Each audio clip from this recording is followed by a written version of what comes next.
support or arrest I better nego. When you support where at least I'm not remember the arrest. I put the Dejeronia how a letter saying that Nana Chogi no can do Woji come and answer. Then that day Ruzie observed a man again, you will get about disobedient. I cannot just say more support or arrest I better make when you support where but what I'm saying is this. My name has finally been made arrest. You shouldn't have been dragging with Hindu Woji, somebody Buegbe, your boys, the judge Daka Negbe. Now, Zweboy police. That one alone, but offense number one. And never can woman encourage years alone $2 million. After video nefe na Efrem Bowa. Asandu Woji, but I bet me Mathias Ezeaku arrest. My brother, open a police be mega arrest. A chop on a about Nigeria police. What you will do is to quietly enter their motor. Joafa Keba Ogeje. Each of the Ogeje, a motor peacefully. One of the things now start up anger in the police book. Now better can make arrest. He resists by arrest. I watched that video closely. Even I watched the video where somebody is dragging rifle with a police. What do you expect? Why police will trigger off everything? I believe my arrest. Ndemari better na zoe azo. Na onye waka ije na azo egbe. Ina azo trigger. Ina azo rifle. Ah! Some people around the house. You need resist arrest. If you know truly, maybe na in your chago onwegi. Nenefu na in fact, what I'm gonna no oku. Even na Attire, you quietly enter motor straight. Mbaya da broom na Lagos. Abambia asamba moto. You say no problem. Don't bully me. Don't bully me. Mayanji na broom mayango. Buy the moto peacefully. It will make them can we reveal what no one involved. No one better make arrest. Man, if they make dragging. You know go enter. They will be singing it through that na name with a skeleton na your cupboard.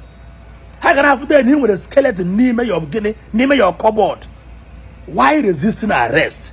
That is number one. Then number two, let us tell ourselves the truth. Oh, if Mathias was not reality hits you, when reality do this, when reality do this, or they make people are now going to say, stop saying reality this, reality that, reality this, reality that. All those people that are praising you now saying right on. But that reality make you affect your own family. Those people that say right on will still turn back and do what? And still castigate you. And what is happening now? Even on the live video, people that was meant to comment good, then I comment to good. Now say, why do you resist arrest? Why are you resisting arrest? Why do you resist arrest? Now they have turned their back, start criticizing. Nobody knows. So they arrest. If you can quietly move quietly, buy a motor. As long as the hammer will open, none the police, a mega arrest. Fine and good. If I don't do Woji, who the Jeba Hunde, Bobble and Aka beginning, the Ocha. But open Aka the Ocha in a resist arrest. That's one you are putting yourself into more trouble. Number two, if actually you let us lose room when okay. Everybody now I'm on with the family. Now you lose room when okay. Mathias, you still went there. You might be on the for job arrest. Jpac when na Jesus said disappoint to the family of you le dossier. E more than when the give somebody if today. Iche na go free. What does he do? Onya he made if we can not shut as yazo, be a bog. Oh, will you go on you na to aka, or you na point yaka, onya by Mathias arrest. Many people in here may go today na Ndi Igbo. Mathias is the case more qua. Do you know what he means? Might lose his first son. A better now more clear that Jesus have disappointed the family of Yule Dochie. As if that one is not enough. Mekane, where the problem, you call Emekane all sort of name, criticize Emekane. Mr. Ibu, where problem, a drag Mr. Ibu, tell us Mr. Ibu, now his Jesus have disappointed him. You call on Ebube Monso, no be no be a criminal, no be idiot. Somebody who has never steal from your pocket. You call Reverend Ejigem Baka many names that he's a criminal. No, he's dripping for his members. who knows na ndị niile iboro allegation na ọhanwa kpọrọ ka ije megịnị ka ije defend ya allegation iboro ha. A lot of men of God ịma na Jeremiah moto fufeyi ịkpọrọ iyi kwuo na ọ bụ onye ohi na ọ bụ nke na ọ bụ nke ọzọ. All those people they might keep your case na file.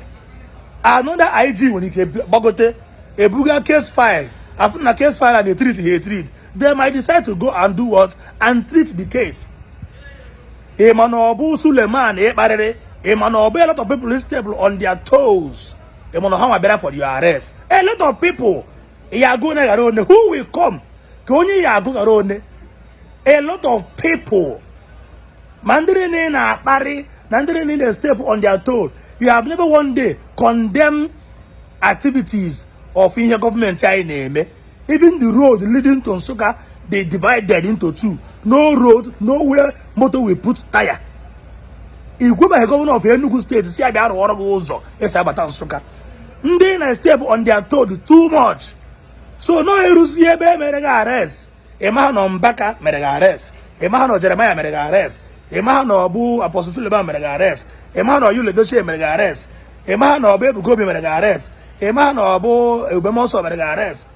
Ema no enwe onye ya ejidegwu aka kịta na onye wa bụ onye mere ga arrest until ruo ebe a na-eje ha wee gwazie gị na onye mejọrọ.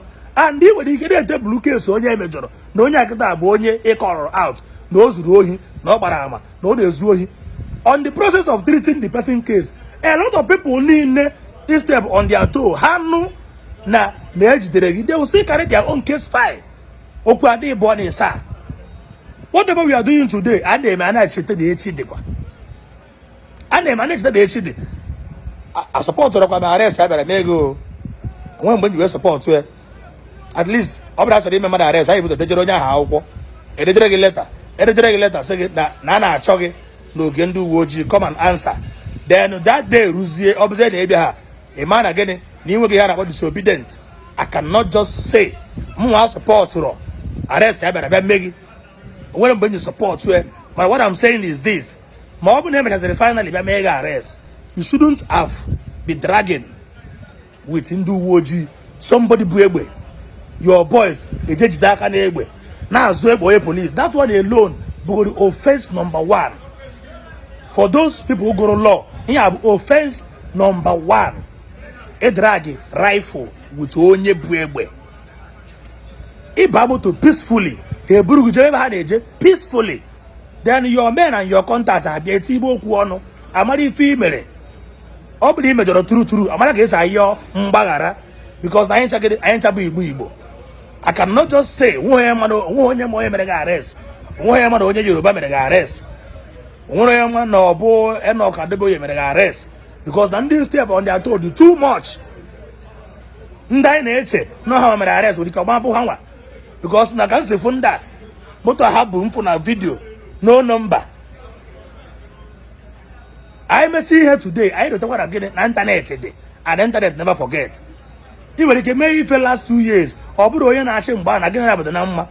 You don't know no yan actually a machaba Litu no chichi and no Litu on your game Garigote. I don't know Garigote with the Kabuna that get an apple at the Roma. Oh, me pay case file again for your case. Only keep there another problem. I repeat, welcome when you support arrest Emeregi. Come and sing your chair in your chair, and your chair in your chair. Even the wag against you, Mathias Ezeaku, resisting arrest. When you see people with gun, Ndebu AK-47, 33 magazine, you need resist arrest. Your boys are not drag away. Ha! I come out of here, so say back on the arrest and the against. I am not in support of the arrest Emeregi.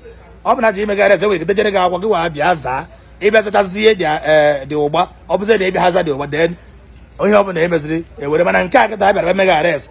I don't am in support of that. Ebe ndị against you bụ resisting arrest of Ndebu AK-47 33 magazine dragging rifle with Ndebu egbe so ebe a ka nna ụma gịnị anna mma gị bụ Mathias ikpe. After this, let us know how to bridle our tongue, know how to call people out. Maka echi ọ bụla ka ọ ha n'ọnụ